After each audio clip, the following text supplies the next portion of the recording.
Welcome back. Joining me now from New York is Congressman Jeffries, who chairs the House Democratic Caucus, one of the top leadership positions on the House side of things. Congressman Jeffries, welcome back to Meet the Press, sir. Good morning, Chuck. Obviously, there were a few other topics I want to talk to you about, but the news of the morning, the killing of al-Baghdadi, your initial reaction to it, and I'm curious if you've learned or if you know if Speaker Pelosi has learned any information outside of what's been said on camera. Well, it's not clear yet whether the administration has communicated with Speaker Pelosi. As the president indicated, he did not do so in advance of the operation. This is a very meaningful step in the right direction in terms of the war on terror. The military should be commended. The Intelligence Committee should be commended. The men and women of the Delta Force who carried out this operation should be commended.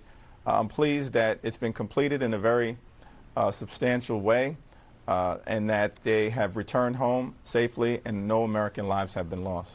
Are you pleased that the president greenlit this mission, and do you think it's been an appropriate mission to greenlight?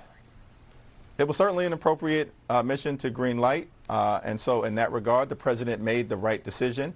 Now we need him to continue to make appropriate decisions moving forward. What does that mean? The war on terror continues, and we can't cede American leadership in the Middle East, which remains a dangerous part of the world, to entities like Russia or Turkey or Syria and Iran. What does that mean when it's interesting you use the phrase the war on terror continues. I take it you don't approve of the shrinking of the American footprint in Syria? That was an erratic decision that has been widely condemned. Just this week, Chuck, as you know, the House in a strongly bipartisan way denounced the decision by President Trump to abandon our allies, the Kurds in northern Syria, individuals who have fought with us closely, who have died fighting on behalf of their land and on behalf of the safety and security of the American people. That was an inappropriate decision. And in terms of international relations, our credibility is the ultimate currency that we have. And so betraying our allies is wrong. It has consequences. And hopefully we'll see a continuing American presence as appropriate moving forward, because we know that ISIS will still try to reconstitute itself, notwithstanding the death of its top leader. Do you still, does this at all, though, make you feel better about the idea of shrinking footprints but having these smaller, the president seemed to describe perhaps our military being stationed more in Iraq and then being able to do these sort of precision strikes when necessary? And is that a model for Afghanistan? Well, certainly I think a smaller strategic force is the ultimate objective. We have been involved in the Middle East now, particularly Afghanistan, for the better part of 18 years. And I think the American people, in a broadly bipartisan way, understand the need to withdraw and extract ourselves from that situation, but it has to be done in a responsible fashion. Let me move to the other big story that is the focus in the House of Representatives, and that is the impeachment inquiry involving the president and his decisions around Ukraine. I want to show you a few quotes here from members of your caucus. Jerry Conley: what I think you have in the public domain already is more than sufficient for an article of impeachment. Ted Lieu: the most damning evidence basically already came out. Jackie Speer: frankly, I think we have enough. The point being this: at what point do you think it is time to move to a public airing of everything you've found and moving toward wrapping up your inquiry?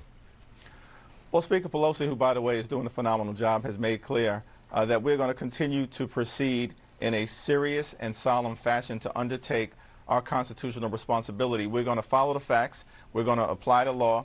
We're going to be guided by the Constitution. We're going to present the truth to the American people, no matter where that leads, because nobody is above the law. Chairman Adam Schiff will make the ultimate decision from the committee standpoint in terms of when we transition from the accumulation of information, which has been coming in a rapid way, to the public presentation, and we'll see when that occurs. Well, I only ask it this way. Many have compared this stage of the impeachment inquiry to sort of a grand jury.